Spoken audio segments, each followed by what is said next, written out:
V1SPro Wi-Fi Activation Universal Board Operation Video. V1SPro Wi-Fi Activation Universal Board.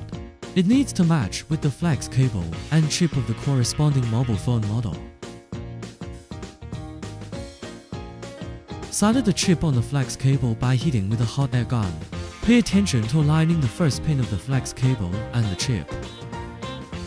Blow it until it shakes slightly to move to its original position.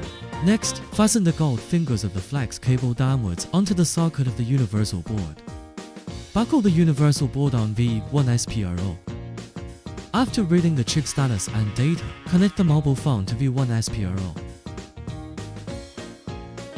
When it shows connected to mobile phone, click Activate.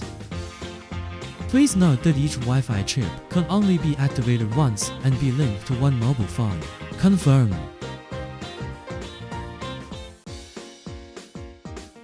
Wi-Fi chip has been activated. Install it in mobile phone directly.